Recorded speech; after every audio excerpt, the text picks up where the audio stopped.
बिस्मिल्लाहिर्रहमानिर्रहीम। IS-23 Kaplan kit के question अभी हम करने लगे हैं। सबसे पहला क्वेश्चन जो है वो है कैप्लान का क्वेश्चन नंबर 7। कैप्लान की जो किट मैंने आपको भेजी है उसका जो है वो ये क्वेश्चन 7 है। अगर आपके पास दूसरी कोई वेरिएंट की कैप्लान किट होगी तो शायद ये क्वेश्चन 9 या क्वेश्चन 6 भी हो सकता है। ठीक है। तो अब अच्छा। During the year and an entity had in place 1 million 6% का लोन, 2 मिलियन का 9% वाला लोन। अब दो लोन हैं और ये हम्म। लोन क्यों लिए हैं? कंस्ट्रक्शन करने के लिए। कंस्ट्रक्शन के लिए लोन लेते हैं तो हमें ये पता है कंस्ट्रक्शन के लिए लोन लोगे तो IS-23 कैपिटलाइजेशन आ जाता है। अब कंस्ट्रक्शन की कॉस्ट 6 लाख है। It was funded out of the existing loan finance. Factory 8 महीने, 8 महीने में बनेगी। हमें पता है कि कैपिटलाइज जो होता है, कि आपको याद होना चाहिए, कैपिटलाइज जो होता है वो सिर्फ कंस्ट्रक्शन पीरियड होता है। एम आई राइट और एम आई रॉन्ग? राइट। सिर्फ कंस्ट्रक्शन पीरियड कैपिटलाइज होता है। तो जो भी आंसर निकल के आएगा वो 8/12 होगा, क्योंकि लिखा हुआ है कंस्ट्रक्शन 8 महीने चली है। अब 6 लाख का लोन है, यानी बिल्डिंग कंस्ट्रक्शन में जो पैसे इस्तेमाल, कंस्ट्रक्शन में जो पैसे यूज हुए हैं वो 6 लाख हैं। तो ठीक है, 6 लाख आ गया। अब रेट कैसे लें? हमें पता है या तो रेट, एक लोन होता है तो उसका इफेक्टिव रेट ऑफ इंटरेस्ट लेते हैं, और एक से ज्यादा हो तो फिर हम जनरल रेट ऑफ बोरोविंग करते हैं। जनरल रेट ऑफ बोरोविंग करना मैंने सिखाया है जब हमने IS-23 पढ़ा था। कैसे सिखाया था? मैंने कहा था आपने लेना है लोन, टोटल लोन ऊपर और टोटल इंटरेस्ट नीचे। याद आया? जी। 1 मिलियन और टोटल इंटरेस्ट ऊपर होगा या लोन ऊपर होगा? पहले इंटरेस्ट ऊपर होएगा ओके। और लोन का अमाउंट नीचे होएगा, टोटल टोटल ना। तो लोन ठीक तो है सर। आसान है। लोन कैसा आसान है? 1 मिलियन जी बिल्कुल। और 2 मिलियन, टोटल लोन है 3 मिलियन का। इसका इंटरेस्ट बिल्कुल निकाल सर। लेते हैं। 1 मिलियन पे कितना परसेंट बोला है? 6%। तो कितना हुआ? जी छह सर सात जी। 0.06। कितना कितना कितना? इस और अच्छा, टू उसकी वैल्यू निकालनी है। ओ अच्छा अच्छा, ओके ओके। सॉरी। और 2 मिलियन वाले पे 9% है, तो 2 9 से कितना हो जाता है? 180। यानी सर 60,000 एवरेज और दो। करते हैं ना, एवरेज जी करते हैं ना। यानी जनरल रेट ऑफ बोरोविंग का मतलब होता है एवरेज रेट निकालना। राइट और रॉन्ग? जी बिल्कुल सही है। ओ अच्छा अच्छा, ठीक है। सो क्या दोनों आंसर? के निकाल के अभी निकल। तो आंसर ठीक है, 180 प्लस 60, 240। इसको हम डिवाइड करेंगे 3 मिलियन से और और मल्टीप्लाई मल्टीप्लाई करेंगे। करेंगे 100 से। जी 8% आ रहा है सर। यानी general rate of borrowing is 8%, जो कि इधर चली ओके। गई और आपके पास आ गया कि कंस्ट्रक्शन पीरियड से कितना बोरोविंग कॉस्ट है, इंटरेस्ट परटेन करता है, which is gonna be capitalise. Right? ये आता है हाँ 32,000 और तीन सही जीरो है इन्होंने सर। खुद डाल दिए हैं, तो आप यहाँ 32 लिखेंगे। Got my point? बिल्कुल बिल्कुल, गॉट योर पॉइंट सर। बिल्कुल ये ठीक है।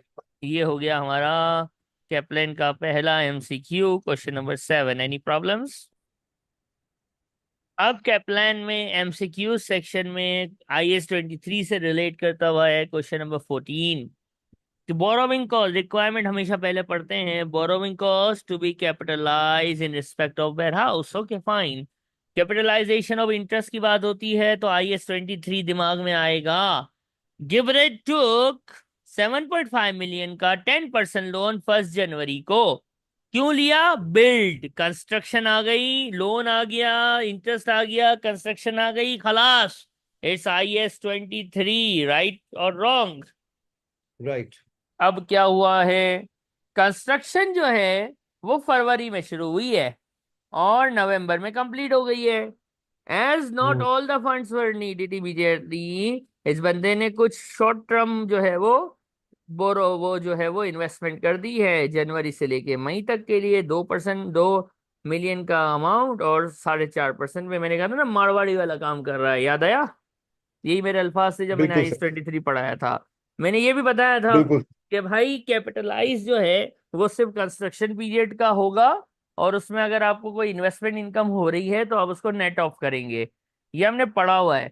तो ये क्वेश्चन आपसे खुद से भी हो जाना चाहिए, लेकिन अभी हम मिलके कर रहे हैं, तो आइए देखते हैं। हमें सबसे पहले तो कंस्ट्रक्शन पीरियड देखना है। कंस्ट्रक्शन पीरियड कितने मंथ्स है, कंस्ट्रक्शन पीरियड देखना जरा। कंस्ट्रक्शन में 1 फरवरी, और तो फरवरी, मार्च, अप्रैल, मई, जून, जुलाई, अगस्त, सितंबर, अक्टूबर, नवंबर से 10 मंथ्स। 10 मंथ्स, माशाल्लाह, वेरी गुड। अब ध्यान से, इसमें एक ही लोन है, तो हमें जनरल रेट ऑफ बोरोविंग करने की कोई जरूरत नहीं है। उसी का इफेक्टिव रेट लेंगे, इफेक्टिव रेट अलग से नहीं दिया, तो जो रेट दिया वही ले लेंगे, खलास। ये हो गया। मल्टीप्लाई 10/12 आ गया, क्या आंसर आया? तो ये आ जाएगा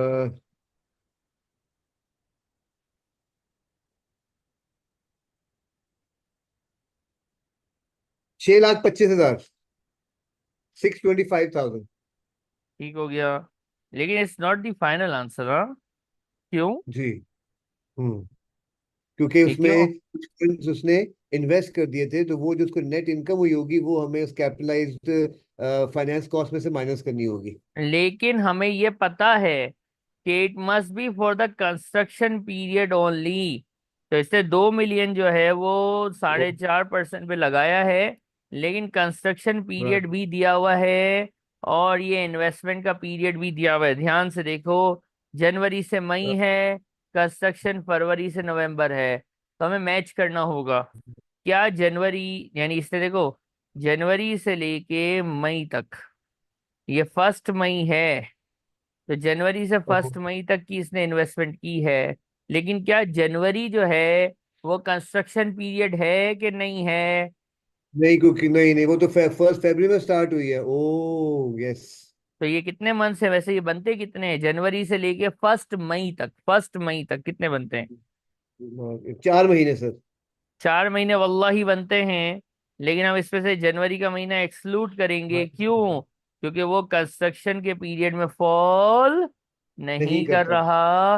मैंने ये कल बताया था कि जितना जी इंटरेस्ट बिल्कुल। कंस्ट्रक्शन से, अगर ये ऊपर वाली की बात करो एक्सपेंस की, तो जितना कंस्ट्रक्शन पीरियड से परटेन करता है वो कैपिटलाइज, जो परटेन नहीं करता वो एक्सपेंस आउट। इन्वेस्टमेंट इनकम जो कैपिटलाइज पीरियड से परटेन करती है वो अमाउंट टू बी कैपिटलाइज से माइनस, और जो इससे परटेन नहीं करती वो डायरेक्ट एसओसीआई में इनकम चली जाती है। और हमने कल हम्म। इसका विल्सन वाला क्वेश्चन करके डिटेल में इसको हम्म। देखा था, जब हमने IAS 23 पढ़ा था, राइट? Right sir. अमाउंट बताइए। सर, जो इंटरेस्ट की बनती है फाइनेंस कॉस्ट की, वो सॉरी, जो इनकम की, वो 22,500 बनती है, 22,500। हाँ, और जो 6,02,500, 6,02,500, सिक्स जो zero capital two five double zero ये क्वेश्चन कंप्लीट हो गया sir. Any doubts please ask, देख लीजिए एक नज़र। हो रहा है बिल्कुल। अब हमारे पास IAS 23 से कंप्लीट OTQ है। OTQ हमें पता है, एक सिनेरियो और उससे 5 सवाल, इतना छोटा सा सिनेरियो है और उससे 5 सवाल रिलेट करते हैं। तो ऐसा उसी वक्त होता है जब ज्यादा एग्जामिनर का फोकस जो है वो थ्योरी टेस्ट करने पे चला जाए। जब एग्जामिनर हम्म। थ्योरी टेस्ट करने पे आता है, तो वो इस तरह का छोटा सा सिनेरियो बनाता है, और उस छोटे से सिनेरियो के अंदर जो है वो बहुत सारा जो है वो थ्योरी को टेस्ट कर रहा होता है। तो इसके अंदर सबसे पहला क्वेश्चन जो है वो हम देखेंगे।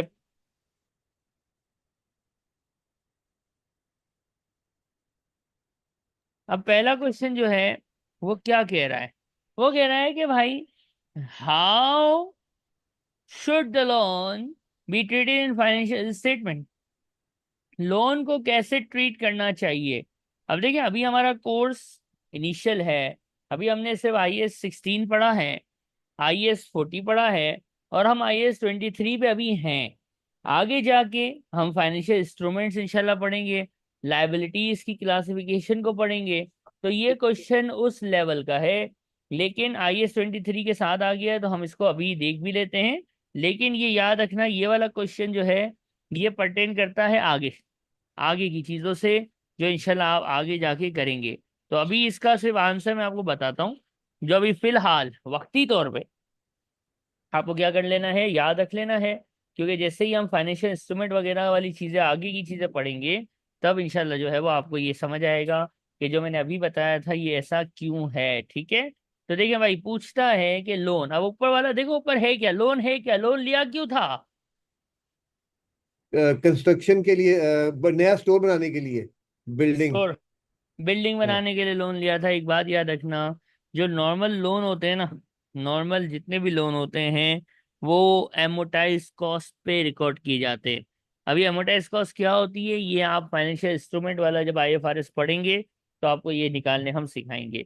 अभी के लिए सिर्फ क्या याद रखना है कि जो लोन्स होते हैं नॉर्मली वो एक लायबिलिटी होती है, और लायबिलिटी को नॉर्मली एमोटाइज कॉस्ट पे रिकॉर्ड करना चाहिए, कहानी खत्म। ये जैसा आपको याद रखना है, ठीक है। ठीक है। आगे नीचे है ट्रू फॉल्स। दो स्टेटमेंट ट्रू हैं, बाकी सारे गलत हैं, ठीक है। दो ट्रू हम्म। हैं, बाकी सारे गलत हैं, ओके। अब जरा ढूंढिए। सर मुझे पहला, ए ए सही लग रहा है, पहला तो। हाँ, और अच्छा, दूसरा कहते हैं जी, boring cost should cease to be capitalized once the related asset is substantially complete. Substantially जब तक वो कंप्लीटली कंप्लीट नहीं होगा तब तक हमें करते रहना चाहिए, तो बी मेरे ख्याल में नहीं है। अब मैं बताता हूँ, सी रुकिए कहते रुकिए रुकिए रुकिए हैं जी। रुकिए, मैं बताता हूँ। जी। जी। पहला वाला, borrowing cost must be capitalise, बिल्कुल सही बात है। अगर वो क्वालिफाइंग एसेट से रिलेट करे, हमने जब पढ़ा था, हमने क्वालिफाइंग एसेट की डेफिनेशन भी पढ़ी थी, कंस्ट्रक्शन की बात की हम्म। थी। तो ए तो हम्म। बिल्कुल सही है, ठीक है। बी की हम्म। बात करें तो क्या होगा कि borrowing cost should be cease to capitalise when the asset is complete. देखो एक बात बताओ, हम कैपिटलाइज करते हैं, क्या करते हैं, कैपिटलाइज करते हैं कब के लिए, कंस्ट्रक्शन के लिए। किसके लिए, हम्म। कंस्ट्रक्शन पीरियड के लिए ना। ये हमारा जी। पूरा ईयर एंड होता है, अगर बीच में हमारा कंस्ट्रक्शन पीरियड होता है तो हम सिर्फ उसको कैपिटलाइज करते हैं, याद आ रहे। जी बिल्कुल सर। लेकिन जब कंस्ट्रक्शन पूरी हो जाती है तो फिर हम उसको कैपिटलाइज कभी नहीं करते। यानी एसेट जब बन गया, कंस्ट्रक्शन कंप्लीट हो गई, तो इसके बाद सीज हो जाता है कैपिटलाइज करना। यानी हम एसेट को, हम कैपिटलाइजेशन इंटरेस्ट को एसिडिक कॉस्ट का पार्ट बनाना छोड़ देते हैं जैसे ही एसेट रेडी हो जाता है। तो यही तो बात है। हम एक सेंटेंस पढ़ते थे कि capitalise only for the construction period, right. Right. Capitalise only for the construction period. तो बस खलास, इसका मतलब ये है कि जब कंस्ट्रक्शन खत्म तो कैपिटलाइजेशन खत्म, बी भी सही हो गया। राइट और रॉन्ग। अच्छा, मुझे लगा कि उसने सब्सटेंशियली का वर्ड यूज किया, जिसका मतलब नहीं ये है नहीं, कि पूरा मुकम्मल नहीं हुआ, काफी हद तक मुकम्मल हो गया है। काफी हद इसलिए तक मैंने। मुकम्मल को अकाउंटिंग में मुकम्मल समझा जाता है।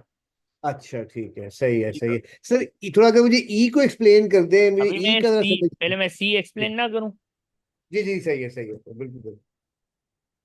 कहता है कि बोरोविंग कॉस्ट जो है वो सिर्फ नॉन करंट एसेट की होती है। भाई गलत बात है। कल मैंने जब IS 23 पढ़ाया था, मैंने इन्वेंट्री का भी बताया था कि बिल्कुल इन्वेंट्री सही। के लेने के लिए भी अगर आपने लोन लिया है और वो इन्वेंट्री बनने में टाइम लगता है तो वो कैपिटलाइज हो सकता है, तो वो करंट हाँ, एसेट है। वो डी, करंट एसेट बोरोइंग है कॉस्ट बिल्कुल। में भी कैपिटलाइज। मे बी का वर्ड थोड़ी होता है, जो हमारी मर्जी थोड़ी है। मर्जी होती है हाँ। दर्जी के पास, IS में मर्जी नहीं होती। IS कहते हाँ। हैं ऐसा है तो हम कहते हैं ओके ऐसा है। IS मस्ट ने बी। कहा हाँ। है मस्ट बी, तो हो एक छोटा सा लफ्ज बदल हाँ। देता है आंसर। और डी कहता जी। है, ई कहता है borrowing cost should commence to be capitalised when expense is being incurred on the construction of asset. क्या मैंने ये डेफिनेशन बताई है कि अगर कंस्ट्रक्शन पीरियड में खर्चा होगा तो वो कैपिटलाइज होगा? ऐसा पढ़ा है कि कंस्ट्रक्शन पीरियड का इंटरेस्ट जो है वो कैपिटलाइज होगा, ये पढ़ा है। हमने अ, जर्नल एक्सपेंसेस को कैपिटलाइज करने की बात नहीं पढ़ी है, हमने पढ़ी है हाँ इंटरेस्ट टू बी कैपिटलाइज। हमने ये नहीं बिल्कुल कहा ऐसा। जर्नल ओवरहेड, नॉर्मल खर्चे, ये वो कंस्ट्रक्शन पीरियड में जितना भी खर्चा हो वो कैपिटलाइज कर दो, ऐसा हमने कब पढ़ा? हमने तो ये पढ़ा कंस्ट्रक्शन पीरियड में जितना इंटरेस्ट है वो कैपिटलाइज कर दो। राइट और रॉन्ग। बिल्कुल सही है, ठीक है, सही है। तो ओके। अभी तक हमें ऊपर जो सिनेरियो है उसकी कोई जरूरत नहीं पड़ी। हाँ विदाउट हाँ, सही बात। सिनेरियो हमारा सवाल माशाल्लाह चल रहा है और नो प्रॉब्लम्स, राइट। राइट। अब सिनेरियो दिया है तो कुछ तो करेगा ना वो। जी बिल्कुल। अब आप ये देख रहे हैं, जब हम IS 16 पढ़ा तो उसके दो OTQs मैंने करवाए। 40 किया तो 40 में भी दो एक ओटीक्यू था, यानी हर आईएएस से कभी ना किसी दौर में ओटीक्यू आ चुका है। तो ये जो कहते हैं ना, आखिरी में जो बच्चे शुरू से नहीं पढ़ते, वो आखिरी में कहते हैं सर को इम्पोर्टेंट आईएएस बता दो। तो फिर मैं उनको कुछ बता तो देता हूँ, लेकिन मैं उनको ये भी कहता हूँ बेटा शुरू से पढ़ते तो आज ये हाल ना होता। क्योंकि इम्पोर्टेंट कुछ नहीं होता, ये एसीसीए है, कुछ भी दे देगा। आप किट देख लो ना, आईएस 16 से भी ओटीक्यू आया हुआ है, आईएस 40 से भी आया हुआ है, 23 से भी आया हुआ है, 20 से भी आया हुआ है। भाई सब आईएस से तो उसने दे दिया है। तो अब हम्म। आपके अटेम्प्ट में वो ना दे, उसने आपसे कोई आपकी रिश्तेदारी थोड़ी है कि वो बोलेगा नहीं यार तू ये नहीं पढ़ के आया तो मैं ये नहीं दे रहा। ऐसा नहीं होएगा हम्म। ना। कुछ भी कहीं हम्म। से भी आएगा, इंपॉर्टेंट कुछ नहीं होता। Everything is important. आपको पूरा कोर्स करके जाना है, पास होना है, तो simple and easy. Okay sir, बिल्कुल आगे सर, बढ़ेंगे। बिल्कुल। अब 248 मुझे समझाइए। आप बताइए मांगा क्या है इसने।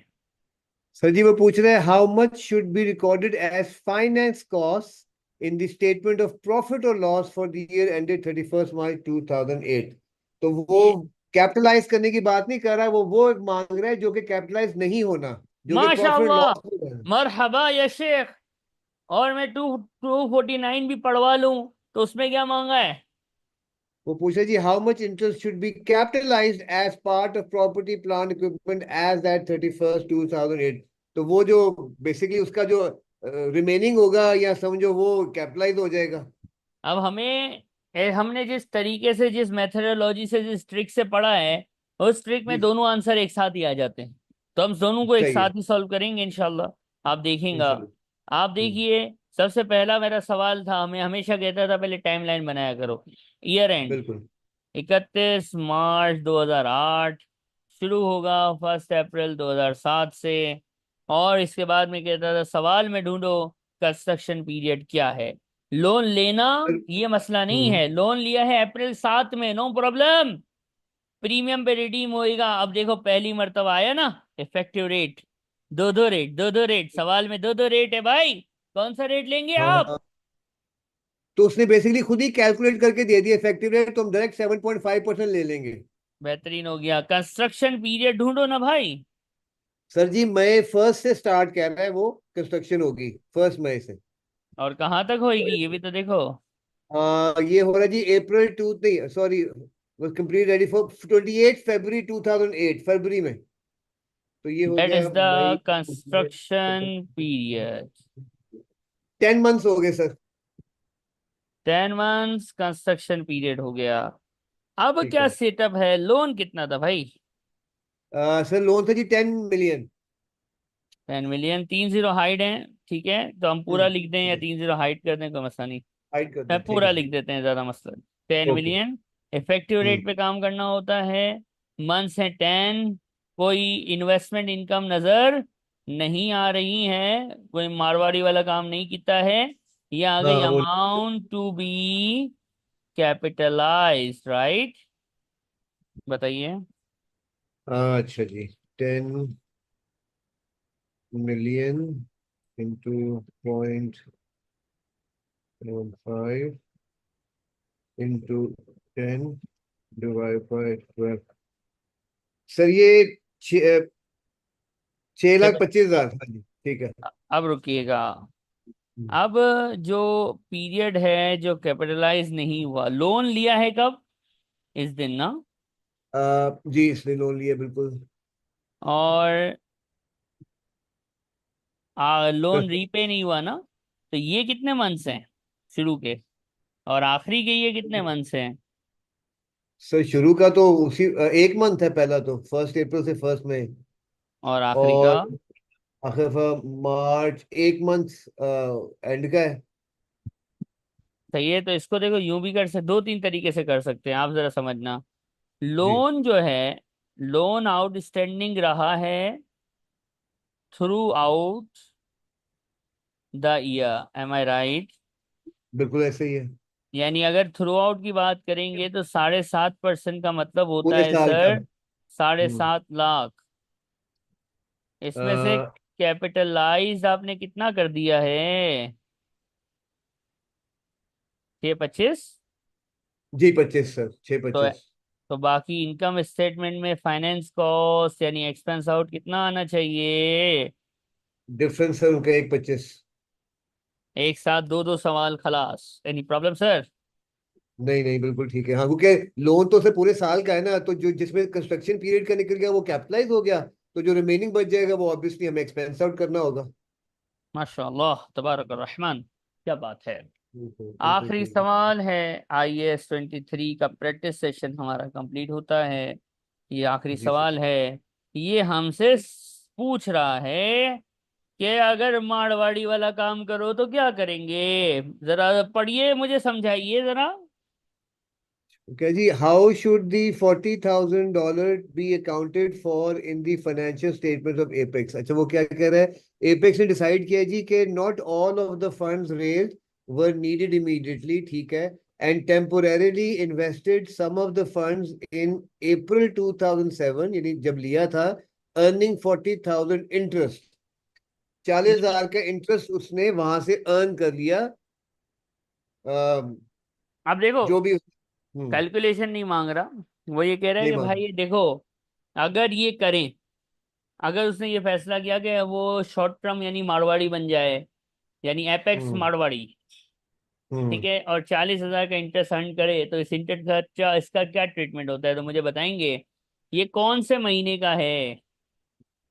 सब पहले महीने का ही है। नहीं नहीं, हाँ सही है। मेरा सवाल ये होता था कि ये इन्वेस्टमेंट इनकम है कि नहीं है? Were needed and temporarily invested some of the funds in earning 40,000। ये इन्वेस्टमेंट इनकम है ना, अभी। इंटरेस्ट रिसीव्ड है ना, रुको रुको रुको, ये इंटरेस्ट रिसीव्ड है ना। जी सर, अर्निंग अब 40 थी, ठीक है। अब इसके दो ट्रीटमेंट होते थे। या तो ये हम्म अमाउंट टू बी कैपिटलाइज में माइनस होता है, या ये ऐसे ही। इन्वेस्टमेंट इनकम बन जाती है प्रॉफिट एंड लॉस में। कब क्या होता है, अगर ये शॉर्ट टर्म इन्वेस्टमेंट आपने किसमें की हो, शॉर्ट टर्म इन्वेस्टमेंट आपने करी हो कंस्ट्रक्शन पीरियड के अंदर, तो ये जो है वो अमाउंट टू बी कैपिटलाइज से नेट ऑफ होता है, नेट ऑफ मतलब माइनस होता है। और अगर ठीक। आपने ये कैपिटलाइज कंस्ट्रक्शन पीरियड से हटा के की हो, तो फिर ये इनकम स्टेटमेंट में एज अ इनकम चला जाता है। M I right? बिल्कुल सही, तो चूंकि कंस्ट्रक्शन तो 1 मई को स्टार्ट हुई है, इसने तो अप्रैल में ही कर दिया है, तो उस वक्त अभी स्टार्ट नहीं हुई थी, तो इसको फिर हमें इसका मतलब कि इनकम स्टेटमेंट में लेके जाना चाहिए। सही, तो सी आंसर नहीं हो सकता, OCI में नहीं जाता ये कभी भी। ठीक है। SFP में कभी भी इनकम SFP में नहीं जाती कभी भी। नहीं ठीक है। जाती। इसका आंसर, अगर अगर अगर अगर ये कैपिटलाइज पीरियड होता जैसा कि नहीं है, तो ये ए हम्म आंसर होता। तो फिर इसका आंसर बी बनेगा। और इसके साथ आपको बहुत मुबारक, आपका तीसरा IAS 16 हमने किया, हब जी से सर। किया, उधर से क्वेश्चंस किए, फिर हमने उसका दो OTQs किए हैं 16 के, जिसको आपने फ्लाइट लाइन का नाम दिया और अबीना का नाम दिया। IS 40 बिल्कुल पढ़ा, ठीक। स्टडी हब से किया, इसके बाद हमने उसके क्वेश्चंस किए, किट से हमने उसका एक्सपेक्ट वाला OTQ किया। तो आईएएस हम्म 23 पढ़ा, कि कुछ हमारे हैंडआउट से पढ़ा, फिर हमने जो है वो इसको जो है वो हब से देखा, स्टडी हब के हम्म बाद हमने जो है वो आज इसी कैपलाइन को खत्म किया है। अब हम्म आपका टास्क क्या है? अब आपने जी सर। मेरा इंतजार नहीं करना है। शुरू में मैंने रोक के रखा था कि नहीं भाई अभी तक अभी आपका कोर्स नहीं हुआ। अब आप कैपलाइन की ईट खोलेंगे, 16 से रिलेटेड जितने भी क्वेश्चन नजर आएंगे आपने कर लेने हैं। 40 से रिलेटेड अच्छा। जितना भी नजर आता है कर लेना है। 23 से हम्म रिलेटेड जितना भी नजर आएगा अब आप कर लेंगे। यानी अब आपने ये तीन करने के बाद आपने इस तीनों से रिलेटेड कोई भी कैपलाइन में कोई भी क्वेश्चन नजर आता है, you must do it by your own now. काफी क्वेश्चंस मैंने ओके। करवा दिए हैं, अगर कोई दो चार क्वेश्चन नहीं हुए हैं तो आप उसको हम्म करेंगे। ठीक है, और ठीक है। स्टडी हब को अच्छी तरह से रीड करके इसको रेडी करेंगे। नेक्स्ट क्लास हम्म हम IAS 20 गवर्नमेंट ग्रांट इंशाल्लाह स्टार्ट करेंगे। हम्म और ये हमारा आज का खत्म होता है IAS 23 का रिवीजन सेशन। ठीक है सर। ठीक है।